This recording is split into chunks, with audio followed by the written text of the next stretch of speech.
Welcome to the Business Bada Revolution. I'm your host, Pat Honiotes. We're here to talk about doing business from the inside out because being an entrepreneur shouldn't suck. Remember, business badasses are made, not born. Welcome to the show. Lord love a duck, it's another podcast day. And I have a really cool special guy here today. And I'm going to read this because I want to make sure I get all the good stuff in. This dude is something else. Greg Pihs is a combat veteran, best-selling author, NLP trainer. And we need to talk about that for a minute because I hear about NLP and I know enough to be dangerous. So I want us to clear that up, okay? Awesome. And transformation coach who helps leaders turn adversity into an unfair advantage. I love the unfair advantage part.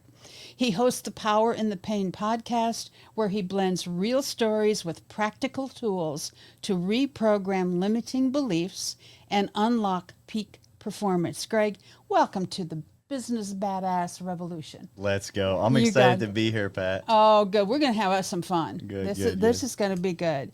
So, educate me in NLP from the standpoint of applying it to business from the inside out, because I want to tie this together for people and know how to tie it together for my clients to refer. Yeah. If I gave it's such a deep subject. It's hard to put it into one sentence. Like when I put it into one sentence, I tell people, I say it's the study of how we form our beliefs and our decisions. Oh, okay. And in a little bit deeper, Bandler and Grinder are the two that are accredited with, what word would I even use? They didn't create it to say, it was a compilation of other people's information studies. Okay. So they didn't create a thing per se. Some of the people they were studying was like Robert Dilts, Virginia Satir, Milton Erickson. Yes. So these people were having exceptional success in psychology, and they were like, hey, how are they doing that?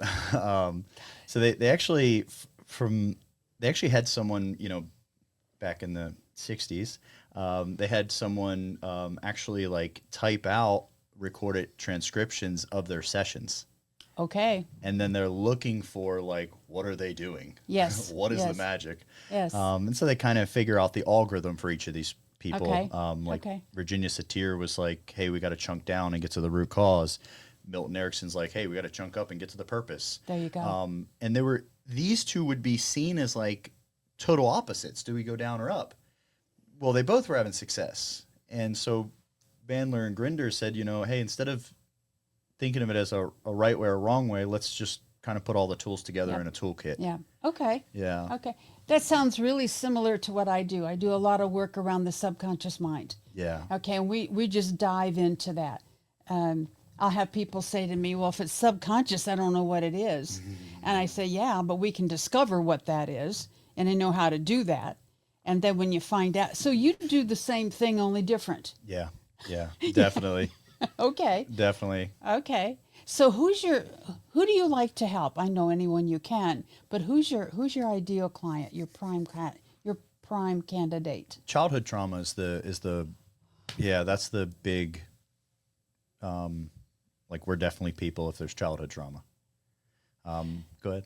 You just gave me a solution. Thank you so much, because I can, I get it and I can get them there, but I don't do the trauma work like that. Okay, I got a couple people for you. Yeah. Now, I'm going to go to some obvious things. How does trauma affect someone's business? I mean, they're saying, okay, it happened, it's in the past, it's over with, but I'll guarantee you it's still affecting them and their business today. Would you agree? Absolutely, 100%. Right. Tell me the way you look at that, Greg. So, have you ever The Biology of Belief, that book? That one? I have not read the book. Okay. No. I'm only halfway through it. So. Okay. But the idea that so we are roughly 50 trillion cells, a compilation of okay, and then each one of our cells is a single cell living organism. Exactly.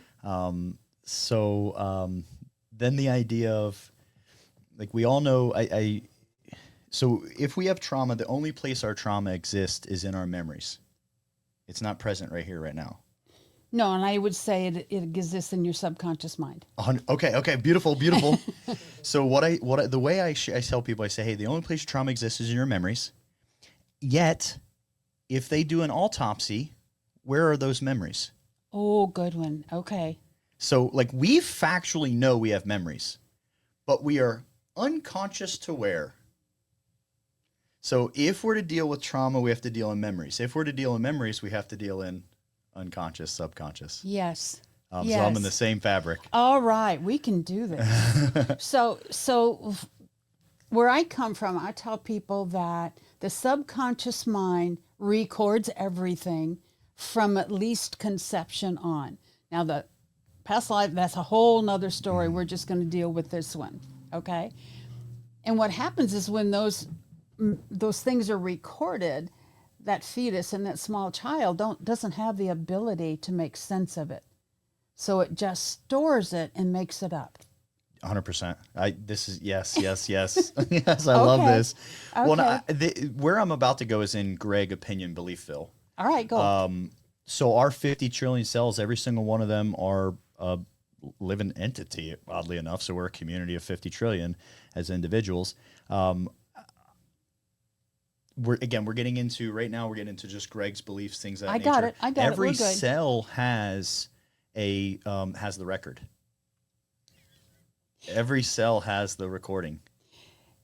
Go ahead, please, Pat. Please. You know, this is just, we didn't talk a whole lot before this, but this is blowing my mind to find somebody that we're really on the same page. Yeah. In fact, I have a whole program called Being the Nucleus of Your Life. And what you're doing is saying that's exactly what you're talking about. Yeah. Okay, go. I want to hear some more beliefs. Well, and the idea, like the book, The Body Keeps the Score. So kind of between these two books, kind of started forming this belief of so each cell holds the memory. Well, we said the trauma was in the memory. So each cell holds the trauma. The cell, individually and then as a collective, are merely responding to generalized experiences for self-preservation. Absolutely. Survival. So when someone yells in business, then a group of these 50 trillion cells says, oh my gosh, we're in danger. Yes. We may not actually be. Yes.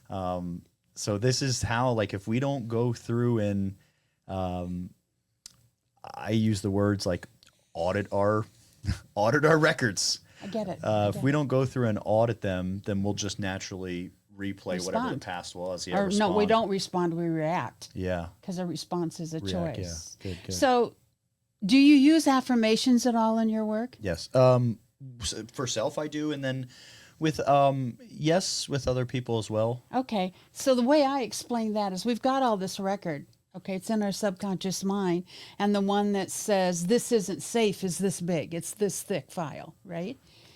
By using affirmations, you can start another file that says I'm safe, and because this file's never going away, but you can sure build this one.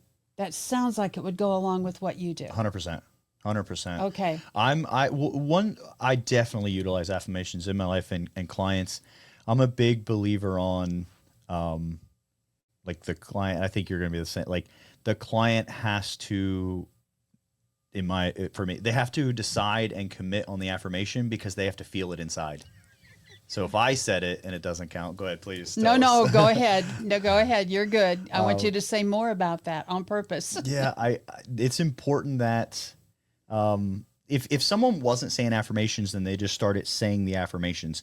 If they do that enough times, they're still going to create an anchor. Of course. Of course. Okay. And then if we emotionally charge them, we are going to like wholly shorten that time into where I'm unconsciously believing it, subconsciously. Yes. Yeah. Yes, the file becomes bigger. Okay. So what do you do with clients that don't want to do affirmations? Okay. Or say they'll do them and don't. Yeah. I try to. So in well, through NLP I learned. Let me say that. Okay. Through NLP I learned, or adopt it when I say learned. Okay. Because we say we learned it, it makes it sound like it's the way. No, it's just a way I kind of tried on. But the idea of I'm as a, and I say as a coach, I really like the labels facilitator or guide. Okay. Yeah, All yeah, right. like I'm facilitating their I got experience. it. I got it. And so I'm always doing my best to start from their model of the world. So if I can't do affirmations, I'm not going to try to convince you can. I want to start from, okay, what exists so that you Got can. it. Yeah. Got it. Yeah. Got it. And I used to do that. I would be more into it than my clients because I just believe in them so much. Then what I discovered, Greg, was, whoa, wait a minute.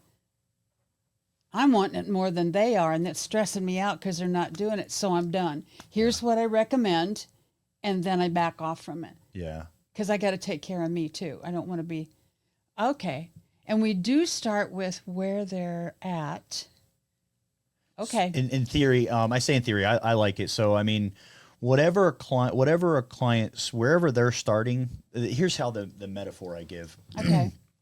We're in a 1 million square foot warehouse, Sure. and there's no lights, and we have headlamps, and so we're scattered out in this warehouse, and so we click our headlamps on.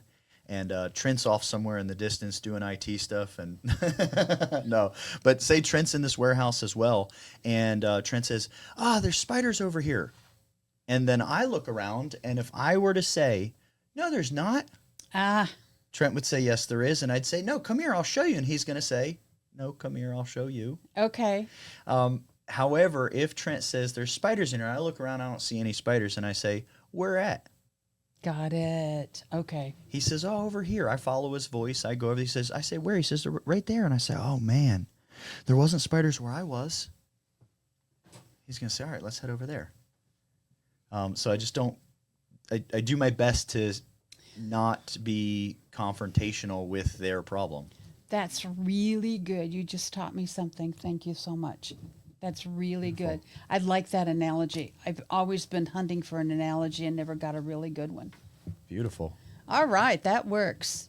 Okay, so how did you get into this, by the way? You knew that was coming, right? Well, I get asked that a lot because, when we can tell when someone's in it with passion.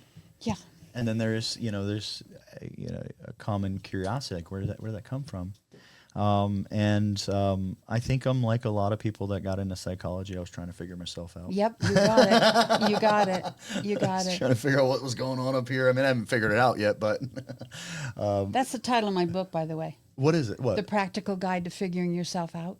That's awesome. Are you on Amazon? Yeah. Beautiful. I'll grab a copy. Well, I'll tell you what, we're going to be meeting again soon. I'll just bring you in. Please. Thank you. All right, good. Okay, so now how did you get into this? Yeah, so childhood trauma, and I ran away from home when I was 10, abuse. I was in detention centers and such through adolescence, and then joined the Marine Corps from a group home at 17. I went in infantry. Now, at the time where my psychological conditioning was, I was absolutely excited to do it.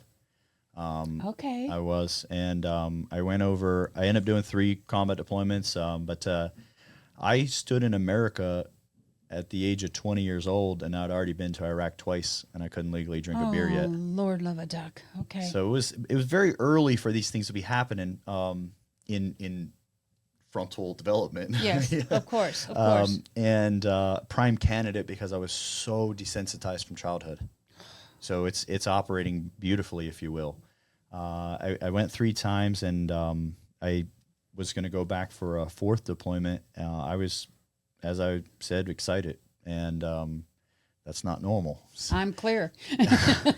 So the military picked up on it, and I tell a story. They sent me to see someone.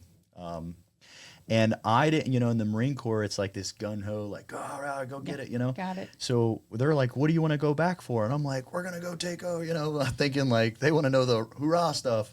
And they were like, don't give them a weapon. Okay. So I served 8 years. The last 3.5, I mean, literally they said, yeah, you're non-deployable. Like this show's done. And I rode for the Marine Corps Mounted Color Guard for the last 3.5 years, which quite an honor. Got to do the Rose Parade and such. But at the time, I was disgruntled. Like something got taken away from me. And then when I got out of the military in 2011, I got to meet myself. Okay, no, I get it. Yeah. Yeah. I didn't have a home to go to, and family was the military. Was there a moment when you said, when it just really clicked in? Do you know what I mean? Did you? Oh hell no! I got to do something different. That kind of a thing, or no? Sometimes there is, sometimes not. Right. But. So I had never. I feel comfortable with this word. You know, at the age 26, whatever age I was. I feel comfortable. Me judging me. I was a very ignorant person. Okay. Okay. Okay. And so 2011, I was very close to committing suicide, and I found a book, and everyone has asked. I'll jump ahead of this question. You know, who's the author? What's the title? I don't know. I don't know where the book came from. That's fine. The book was on forgiveness. And then, so when I look back at my childhood, my stepmother, like very graphically abused us. And when I was 7, I witnessed her kill my 5-year-old brother. And she said she dropped him on his head on the concrete and said he fell off the pool deck, and then threatened our lives to say any different. And it went down. And so as an adolescent and as a young adult, I would daydream about torturing her. Okay. And that part would be normal. Yeah. I mean, come I on. laugh, but yeah. Okay. I share that because I went through a journey and eventually forgave her, and I saw her face to face and told her that I forgive her. But I share that first part because I want people to know it wasn't Stockholm Syndrome and forgiving her. I hear you. I hear you. I mean, I hated that woman. Of course.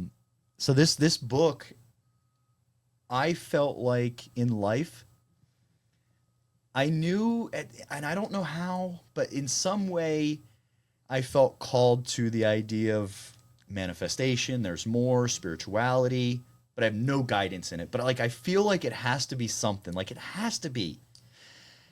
Okay. I also thought that all of the coaches, seminars, and books were snake oil. Okay. All right. These people are just doing it for money. I feel sorry for the people getting duped. So I just didn't participate. Got it. This book, I find this book in my studio. I don't know where the book came from, in a very, very, like right there in a dark time. And I remember thinking to myself, oh, it's all bullshit. You know, blah, blah, blah. But something inside definitely said, like, hey, what if it's not? Like something inside, like there was definitely this piece was like, you haven't given him a shot. Like, what if? And I felt like I had to prove that it didn't work. I was going to say, you wanted to prove them wrong, didn't you? I had to prove, like, I tried it. Yep. Okay. Now, the truth is that book does not change my whole life, not even remotely close, but it gets me through the next day and to the next book. And I literally just started kind of living life like as an experiment. I didn't have anyone. I'm like a hermit crab. Yeah. And so I read like the next book, and I start realizing like, holy shit, there's information in these books. When did you start incorporating people? So I don't recommend others do it, but I'm thankful for every step in my journey. I did that for about 8 years. Wow. For about 8 years, I was kind of like a hermit crab and reading books. Okay. And during this time, I don't know NLP. So we're up to maybe around 2018, 2019, roughly close. And I'm just relentlessly reading these, and I'm looking for like old information, things that have stood the test of time. And I now feel a lot more equipped for life. But it's all like bits of information, different books. And here's the other thing. It's still all intellectual. Yeah. And and it's Hermit. Yeah. Yeah. So my guess is, I hope we're on the same, or I hope I'm correct here, is you can't continue to do it alone, and you have to take it deeper than the intellectual. Yeah? Did you find that to be true? 100%. Okay. 100%. Right. Yeah. All right. I didn't trust people, so I wasn't willing to. Oh, I wonder why, right? NLP crosses paths with me. I tell people all the time, NLP is nothing more than a study and a practice. Some people try to make it into something more. Okay. Crosses my path in a pretty unique way. I'm in a coffee shop, and a gentleman and a lady, they're not even in my visual eyesight. They're slightly behind. They're having a conversation. I'm not attuned to the conversation, but my subconscious mind's recording. No kidding. Okay. Go ahead. Yes. So I'm not conscious of but they're part of the information happening. And so whatever their conversation is, and then she says something. I don't know what she said. She said something. He asked a question. The question was so profound, it made me go, just happened. And it was the way he structured the sentence. I get it. It was very unique. And now I'm tuned in. Now I'm conscious of it. So he asked the question. I'm already like, what is going on over there? She thinks for a minute, and then she says, oh my gosh, thank you. I don't know what happened. I'm just like, what is going on? And she said, how did you know to ask that, or how did you do that? And he said, oh, I'm an NLP trainer. And she said, no, I've never heard of it. I don't even know what NLP is. I got it. And she said, oh, you certify people. Could you certify people on it? Yeah. She said, oh, that stuff is really powerful. I want to. All right. What's this NLP thing? Yep. So I went home, research it. If anyone's ever put it in Google, you're going to read a whole bunch of weird stuff. Mm-hmm. I read it, and I feel totally called. I'm like, I want more. I want to know. Why? Did you see it as a solution? I don't know that I would say I saw it as a solution, but I saw it as, in my mind, like, this is esoteric information that others have and I don't have yet. I need it. That might be my, like, not that it was, but like maybe that's where my answer is. Yeah. Here's the thing: is you were looking for that lifesaver, that bingo. What do they call that thing you throw when you're in the water? The raft, or no, that's circular. Life vest. No, the thing that they throw it to you. It's a circle. Yeah, I know which. Yeah. Yeah. What's that called? Oh, Lord, love a duck. Right? Come on. It'll come like, it's right there. What's that called? Oh man. You'd think our producer would know. Life preserver? Yeah, life preserver. Life preserver. Okay. All right, there you go. Okay, but that's what you were looking for. You were looking for a lifeline. You may not have said that consciously, but there was enough going on for you, and there was enough pain. Yes, definitely. Ooh. Okay. I researched companies. I landed with the Tad James company. No one is talking to me at this time. I'm just doing my little research. And at that time in my life, I call them up, and they're like, "Hey, we got a practitioner program and this and this." And it was I think it was a 9-day training in Orlando, Florida. And I just felt called, and I buy in. And at this time, this is roughly like 2019, most money I've ever invested in myself in a program. Like, sometimes I got a little crazy and bought the $35 book. But this one had a comma, you know? All right. Yeah. So I went for it, and I don't even know what to expect. And when I went there, they start talking about the subconscious mind and how we're imagining it is what's creating it, and you have to imagine it differently. At the end of the second day, I was sitting in the hotel room, and like I felt so, defeated. I called my wife, and I told my wife, I said, "It's all a scam, babe." I said, she said, "What do you mean?" I said, "They're telling me to imagine my past differently." I am dead serious. No, I'm only laughing because when I work with people, sometimes I get, what does that have to do with my business? So was it, you want me to do what? Yeah. Okay. I get it. I couldn't, and I was very brass tacks, military, very Of brass. course. You just, and then I also felt like you're also accusing me of the pain I feel is because I imagined the pain. I lived the pain. Exactly. Okay, so I'm being triggered. I really think it's BS. I'm like, it's not, you can't just imagine it differently. It's not just, but also, yeah, you just imagine it. You rewrite the records, you know? Yeah. So my wife says, hey, this is very out of the ordinary. Maybe you just hang out. And I appeased my wife on the phone. I said, okay. But I thought to myself, like, I'm packing my stuff up. I'm heading home. The next morning, the master trainer was there. I felt like I didn't know him, but I really felt his energy. And I don't understand energy at the time, per se. I wasn't in tune with my intuition. I get it. But I like this guy, but I don't even know him. Imagine that. So I kind of like, and he's the master. He's the one presenting, he's for the company. But I like pull him aside and I'm like, what's the real deal? And he's like, he said to me, Greg, something along the lines of, he said, I wish I could just give it to you. He said, but do you ever wish that for your clients? Oh my gosh. Me too. I wish I could just pack up 78 years of experience and give it to them. You get that. Yes. Okay. And from this experience, he said, I wish I could just give it to you. He said, you'll have to choose to have the experience. You have to choose to imagine. And he told me, but you don't have to.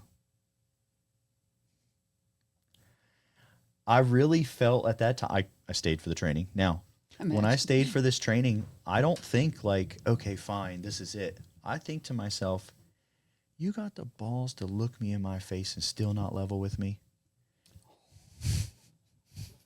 That's what I think. Yeah, okay. So I'm like, in my mind, now I'm staying through for the purpose to be a whistleblower. I get it. But I know that, they're going to say it was me. And that's why it didn't work. I'm not going to let them have that excuse. I will do everything that they say. Oh, shit. They gotcha. They gotcha. This starts community for me because, like, I'm in a room. Like, they brought me to the front of the room and used me as a demo with one of the things. I'm crying like a baby in front of the room. I've never done this before. And then everyone in the room is like, you're so amazing, and hugging me. And I'm like, I am? So this is my start of community. I love it. Yeah. I love it. So, there's so many questions I want to ask imagine.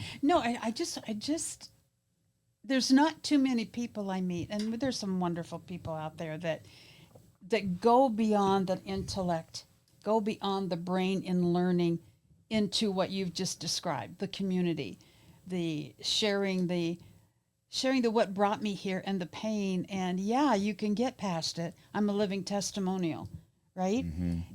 See, that's part of why I think our problems with some of our people is we've been taught not to feel. You were taught not to feel. I mean, Yes. because it's anti-survival at times. So to take that step, and your story is pretty traumatic, okay? It's not your ordinary everyday story. But what I want to say, and I want to get your opinion back on this, is you don't have to have something as, quotes, bad as yours to have trauma. Okay, some people say, oh, I don't need this. He did it, and I didn't have anything like that. They think it has to be something horrific. It doesn't. It can be one. So address that, would you? Thank you. I had a couple years back, I had a podcast that I was running called Success After Trauma.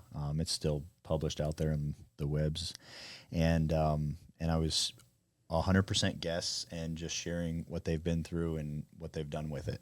Right. And I had this one lady one time reach out. I was always looking for new guests, and this one lady, she said, is it okay if my trauma is little t? And I said, what I don't, so you forgive me, I don't know what little T, but like little T, big T trauma. I don't know. And then she explains to me what I didn't even know this was like a terminology. And obviously, even outside of that terminology, if people have never heard of the terminology, I started realizing not only like it's all relative. 1,000% it is all relative. Absolutely. So everything that I went through is relative to someone being bullied in high school. Absolutely. Not everyone that's bullied in high school, but the person that was not able to rewrite that neurology yet, it's relative and it's the same weight. Yep. Exactly. All right. Yeah. All right. And then the other thing, like I think that's yeah. Oh man. It's just I don't know how we came about that, but yeah, I think it's very damaging for healing to think that there's and here's the thing, we've been taught that too. It's things like somebody's picking on me. And my mom would say, don't let them see you cry. Well, that's denying right there that there was anything going on. And that kind of thing. So we got to talk some more. We're running out of time here, but we need to do this again. Yeah, we need to talk more about where we get this from the standpoint of it being itsy bitsy or it being played down. A lot of the people I see, it's played down. They just don't think it's that because they've been taught that it's no big deal. Well, and Pat, I talk to people, I use this label trauma a lot, which a lot of people don't identify with it. And okay, I'm clear. That's just a label I use anyway. But one thing, like I've worked with people before that say like, oh, I don't know, I had a great childhood. Exactly. And sometimes like I've discovered like sometimes like everyone we had whatever experience we had and it just was and it's written and then we just need to audit it. Yep.